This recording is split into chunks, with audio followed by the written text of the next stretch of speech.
आज आमचा नेता, ज्या नेत्याला आम्ही निवडून दिलं, तो नेता आज जोपर्यंत निवडणुकीला उभा होता तोपर्यंत समाजाचा होता आणि ज्या दिवशी निवडून आला तो नेता आता पक्षाचा झालेला आहे. आज नेत्याला नेत्याचं नाव आहे आज आमच्या नेते जे आहेत अशोक उईके, जे आमचे आदिवासी विकास मंत्री आहेत, हे विकास मंत्री खरोखर आज आम्हाला विचार करण्याचा बाब आहे की आमच्या विकासाकरिता आहेत की आमच्या विनाशाकरिता आहेत.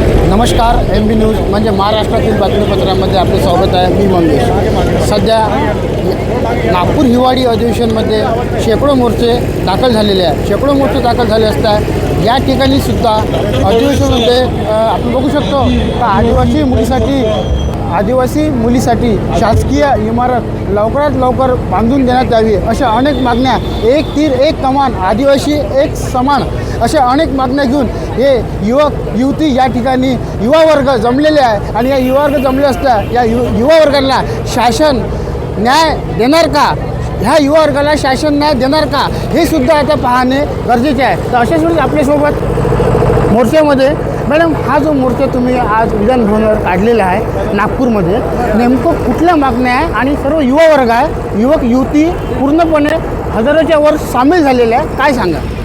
जय सेवा जोहार. आज ज्या पद्धतीने आमच्या आदिवासी विद्यार्थी संघ नागपूरच्या वतीनं जो मोर्चा काढण्यात आलेला आहे, खरं तर या मुलांचं कौतुक करायला हवं, ज्यांनी एका हाताने समाजाची लढाई तर दुसऱ्या हाताने समाजाची पढाई अशा पद्धतीनं जो आज संघर्ष करत आहेत, तर खरोखर एका अर्थाने आमच्या जो समाजाचे आदिवासी नेते आहेत यांना शर्मा वाटायला पाहिजेत की आज या शिक्षणाची मुलं एक एक दिवस आपला शिक्षणाचा टाकून आज आपल्या लढाई करता आलेले आहेत, आपला संघर्ष करण्याकरिता आले.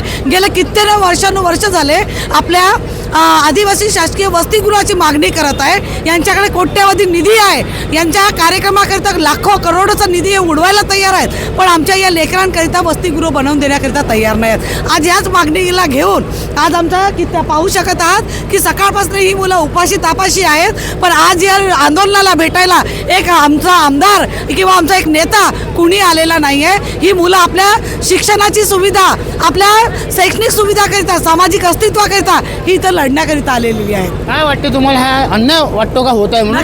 नक्कीच साहजिक हा अन्यायच आहे. कारण ज्या समाजातील लेकरं शिक्षणाच्या वयामध्ये आपल्या शैक्षणिक अस्तित्वासाठी लढत आहेत, ही खरोखर एक लाजीरवाणी बाब आहे, ही एक विचार करण्यालायक बाब आहे आणि समस्त समाजाला सुद्धा विचार करण्याची गोष्ट आहे.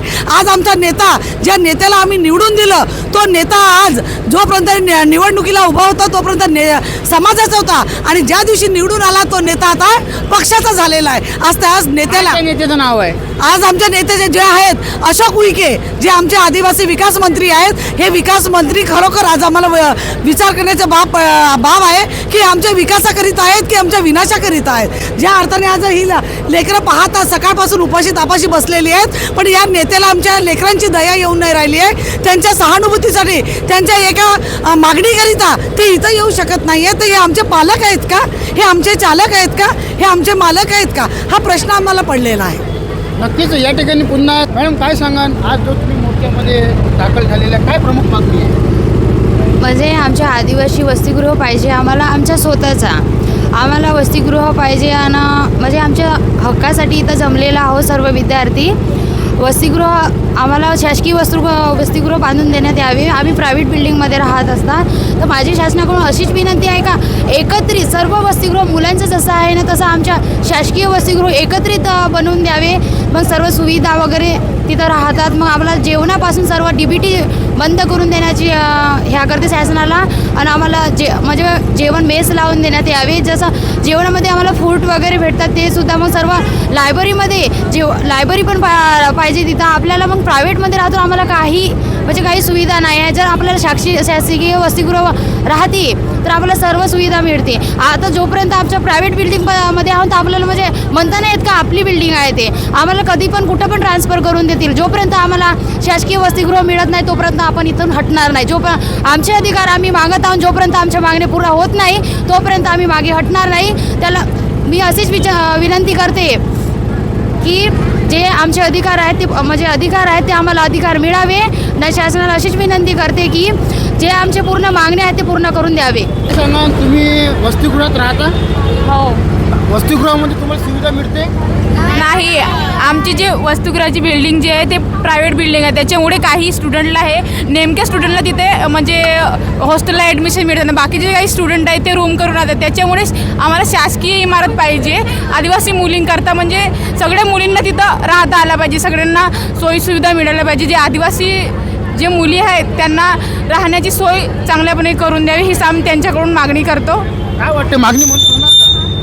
त्यांना मागणी मंजूर करावीच लागणार. आम्ही जोपर्यंत त्यांनी आमची मागणी मंजूर करणार नाही तोपर्यंत आम्ही इथून उठणार नाही.